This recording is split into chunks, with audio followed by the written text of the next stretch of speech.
Emergency വാഹനങ്ങൾ service നടത്തുന്നതിനിടെ അവർക്ക് തടസ്സം നിന്നാൽ കനത്ത പിഴ നൽകേണ്ടി വരുമെന്ന മുന്നറിയിപ്പുമായി സൗദി ട്രാഫിക് അധികൃതർ.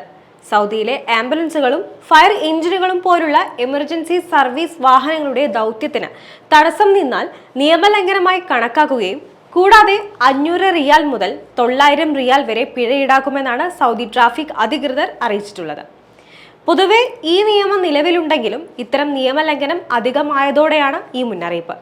കൂടാതെ എമർജൻസി വാഹനങ്ങളെ പിന്തുടർന്ന വാഹനമോടിക്കുന്ന പെരുമാറ്റം ശ്രദ്ധയിൽപ്പെടുകയും റോഡ് നിയമ ലംഘകരെ തടയാനും ഗതാഗത കുരുക്ക് തടയാനുമുള്ള ശ്രമങ്ങളുടെ ഭാഗമായും കൂടിയാണ് ഈ മുന്നറിയിപ്പ്. ആളുകളുടെ ജീവൻ രക്ഷിക്കാനുള്ള വേഗതയിലാണ് ഓരോ എമർജൻസി വാഹനങ്ങളും സഞ്ചരിക്കുന്നത്. അതുകൊണ്ട് അവർക്ക് മറ്റു വാഹനങ്ങൾ മുൻഗണന നൽകേണ്ടതാണ്. സഞ്ചാരപാതയിൽ തടസ്സം നിൽക്കാനും പാടുള്ളതല്ല. അതുകൊണ്ട് എമർജൻസി വാഹനങ്ങൾക്ക് ഏത് സമയത്തും തടസ്സം നിൽക്കാതിരിക്കാനായി ശ്രദ്ധിക്കേണ്ടതാണ്. ഇത് കൂടാതെ ചില നിയമലംഘനങ്ങളും സൗദി എടുത്തു പറഞ്ഞിട്ടുണ്ട്.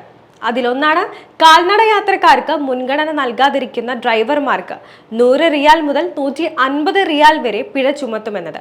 രണ്ടാമതായി, സൗദി അറേബ്യയിൽ കാർ സ്റ്റണ്ടുകൾ നിയമവിരുദ്ധമായ സാഹചര്യത്തിൽ ഇത്തരം കുറ്റകൃത്യങ്ങളിൽ ഏർപ്പെടുന്നവരെ കണ്ടെത്തിയാൽ 15 ദിവസത്തേക്ക് വാഹനം കണ്ടുകെട്ടുകയും 20,000 റിയാൽ പിഴ ഈടാക്കുകയും ചെയ്യുമെന്ന മുന്നറിയിപ്പുമുണ്ട്.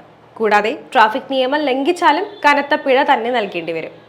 ഇത്തരം ലംഘനങ്ങൾക്ക് ആദ്യഘട്ടത്തിൽ മുന്നറിയിപ്പ് നൽകുമെങ്കിലും വീണ്ടും ആവർത്തിച്ചാൽ കേസ് കോടതിയിലേക്ക് റഫർ ചെയ്യുകയും കോടതി തടവ് ശിക്ഷ വരെ വിധിക്കാവുന്നതാണ്. അതുകൊണ്ട് ഇത്തരം നിയമം ശ്രദ്ധയിൽ വെച്ചുകൊണ്ട് തന്നെ അവ ലംഘിക്കാതെ വാഹനം ഓടിക്കണമെന്നാണ് അധികൃതർ നൽകിയിരിക്കുന്ന നിർദ്ദേശം. ഇല്ലാത്ത പക്ഷം കനത്ത പിഴ തന്നെ നൽകേണ്ടി വരും.